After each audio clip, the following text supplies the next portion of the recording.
Iginit ng Pangulo ng Iran na mawawalan umano ng saysay ang mga negosasyon para sa kapayapaan sa gitnang silangan kung magpapatuloy ang Israel sa pag-atake sa Lebanon.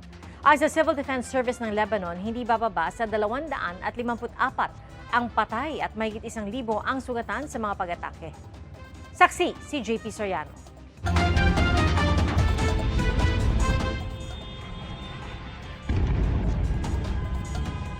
Kasunod ang pinakamatinding airstrike na inilunsad ng Israel laban sa grupong Hezbollah sa Lebanon. Hanggang gabi, puspusan ng rescue operation sa kabisera nitong Beirut. Ayon sa Civil Defense Service ng Lebanon, hindi bababa sa 254 ang patay at mahigit 1,000 ang sugatan sa iba't ibang bahagi ng bansa. Pinakamarami nila sa Beirut kung saan 71 ang nasawi. Ayon sa Israel, mahigit 100 command center at military site umano ng Hezbollah ang tinarget sa Beirut, Bekaa Valley at Southern Lebanon sa loob lang ng 10 minuto. Nagpakawala naman ng rockets ang Hezbollah patungo sa northern Israel dahil sa anilay paglabag ng Israel sa ceasefire na inanunsyo kahapon ng Amerika at Iran. Nauna nang sinabi ni Israeli Prime Minister Benjamin Netanyahu na bagamat suportado nila ang ceasefire, hindi raw kasama rito ang Lebanon. Sa unang anunsyo ng Pakistan na naging mediator sa ceasefire, kasama ang Lebanon sa tigil putukan. Pero ayon sa Amerika, ang Pangulo ng Iran na si Masoud Pezeshkian, iginiit na paglabag ang ginagawang pag-atake ng Israel sa Lebanon. Kung magpapatuloy ito, mawawalan anya ng saysay ang negosasyon. Patuloy raw na nakaantabay ang Iran sakaling kailangang rumespa at hindi raw nila aabandonahin ang Lebanon. Ayon sa isa pang opisyal ng Iran, 3 punto ng 10-point proposal nila ang nalabag mula nang maanunsyo ang ceasefire. Kabilang sa aniyang paglabag ay ang mga pag-atake sa Lebanon, pagpasok umano ng isang drone sa airspace ng Iran at pagtanggi sa karapatan ng Iran na mag-enrich ng uranium.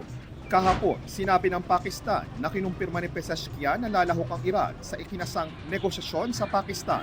Ayon sa White House, ipapadala sa Pakistan sina US Vice President J.D. Vance at iba pang opisyal para makipag-usap sa Iran sa weekend. Sa isang post sa social media, sinabi ni US President Donald Trump na mananatili sa rehiyon ang lahat ng kanilang barko, aircraft at military personnel. Kung walang pagkakasundo, sisiklab na naman daw ang gulo na anay mas magiging matindi pa kaysa sa dati. Giit pa ni Trump, no nuclear weapons at buksan ang Strait of Hormuz. Patuloy naman ang pag-repatriate sa mga Pilipinong naipit sa gulo. Mula sa Kuwait, ibiniyahe by land papuntang Saudi Arabia ang mahigit 150 na OFW para maisakay sa repatriation flight pabalik sa Pilipinas. Palaging may concern, palaging may intercept, no? Tapos may nakakalusot pa rin. Basta everyday, sir. Ayon sa DMW, nasa mahigit 80% sa kanila ang nagsabing sa ibang bansa pa rin nila nais magtrabaho.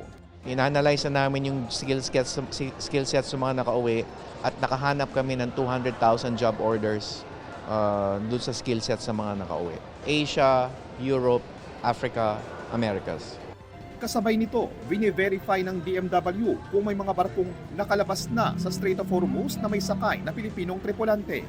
Gusto natin i-dispel yung imahe na stranded sila, nakatiwangwang sila doon at walang ginagawa. They're pretty much still working. And in fact, yung contractual entitlements, yung allotments, tuloy pa rin, forthcoming pa rin to their relatives. 80% of a seafarer's salary goes straight to their loved ones.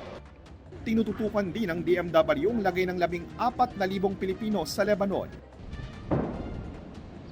Sa ngayon, walang Pilipinong nadamay sa mga pag-atake ng Israel sa Hezbollah. Sa kabuuan, naabot na sa mahigit 4,000 Pilipino ang napauwi dito sa Pilipinas simula na mag-umpisa ang krisis sa Middle East. Ako si JP Soriano, ang inyong saksi.